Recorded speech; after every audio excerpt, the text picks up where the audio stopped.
Dobrodošli na kanal Moji recepti. Danas za vas pripremam hurmašice sa puterom po starinskom receptu. Prvo ću napraviti aktu. 900 g šećera preliti sa hladnom vodom da nivo vode bude otprilike 2 prsta iznad šećera.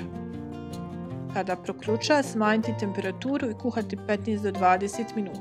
Agda treba da bude ljepljiva, ali ni previše vodenasta, a ni previše gusta.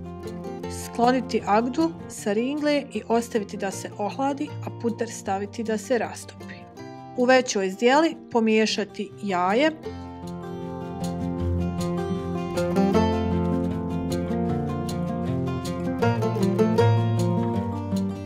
kašiku šećera,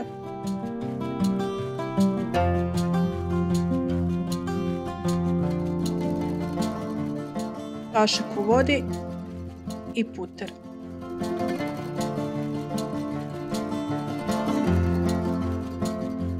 A zatim postepeno dodavati brašno dok se ne dobije smjesa koja se ne lijepi za ruke i koja je pogodna za oblikovanje.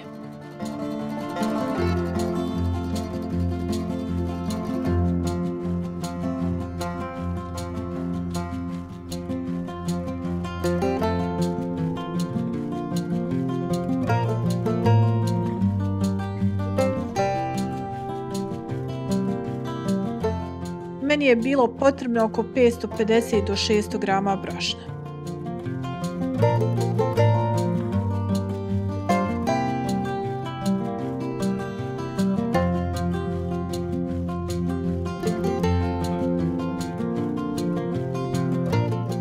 Od tijesta ja prvo oblikujem loptice da bi hurmašice bile iste veličine ili bar približne veličine.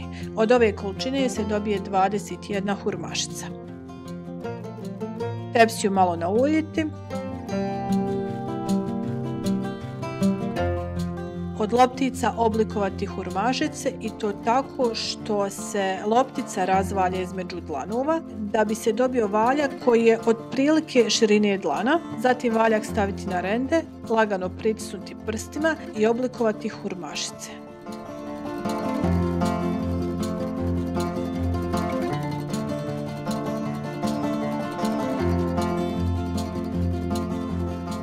Lagano odvojiti i redati u plehi.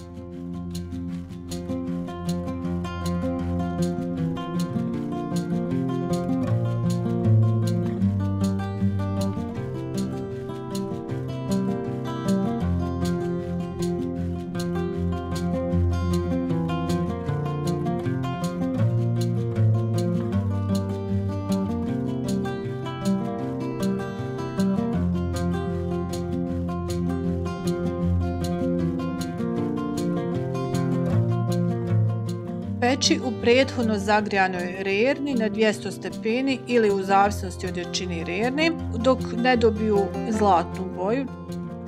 Izvaditi iz rerne i preliti hladnom, odnosno mlakom agdom.